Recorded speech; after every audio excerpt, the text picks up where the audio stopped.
تحياتي لحضراتكم.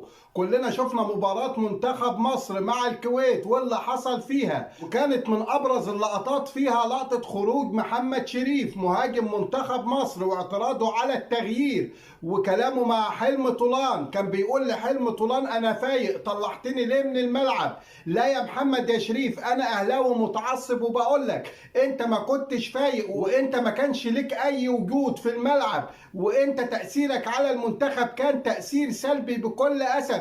أنت يا محمد يا شريف من ساعة ما طلعت من الأهلي ورحت السعودية ورجعت الأهلي تاني وحتى الآن مالكش أي تواجد، أدائك سيء جدا، مستواك في النازل، مالكش أي تأثير لا مع النادي الأهلي ولا مع منتخب مصر. أنت يا محمد يا شريف تستحق التغيير بين الشوطين مش في الشوط الثاني. بكل أسف يا جماعة، أكبر أزمة عندنا في منتخب مصر سواء منتخب حلمي طولان أو منتخب حسام حسن هي خط الهجوم، هي المهاجمين. عندنا عجز شديد جدا في المركز ده، هبوط مستوى كبير جدا جدا من مصطفى محمد مع المنتخب الاول او محمد شريف مع منتخب حلمي طولان. بكل اسف الموضوع ده هيعمل لنا مشكله كبيره جدا سواء في البطوله العربيه اللي شغاله دلوقتي او في بطوله افريقيا بعد كده. شفنا مباراتنا مع الكويت، احنا مسيطرين على الماتش بالطول والعرض، المستوى جيد جدا لغايه ما بنوصلوا منطقه جزاء الكويت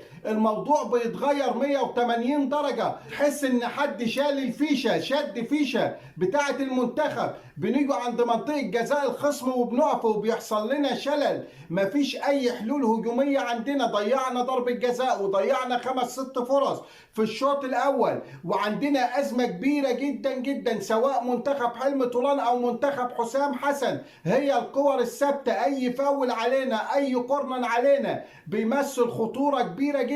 وشفنا جون الكويت اللي دخل، هنعانوا في البطوله العربيه وهنعانوا في كاس افريقيا بسبب المهاجمين اللي عندنا. انا مش فاهم محمد شريف ازاي متخيل انه كان فايق، ده مفيش اي اماره يا راجل على كده، ده انت الفرصه او اتنين اللي جولك اتصرفت فيهم اسوأ تصرف ومالكش اي تواجد ولا اي تأثير ولا اي فاعليه سواء مع المنتخب في ماتش الكويت او قبلها مع النادي الاهلي. انا مش عارف فيه ايه بصراحه. عندنا مشكله كبيره في المهاجمين، عندنا ازمه في المهاجمين، ربنا يسترها في بقيه البطوله العربيه وفي كاس افريقيا ونلاقوا حلول للموضوع ده، لان الموضوع ده انا حاسس انه هيكون سبب خروجنا سواء من البطوله العربيه سواء من بطوله افريقيا بعد كده. هنشوفوا ايه اللي هيحصل. ما تنسوش الاشتراك في قناتي وتفعيل الجرس. شكرا.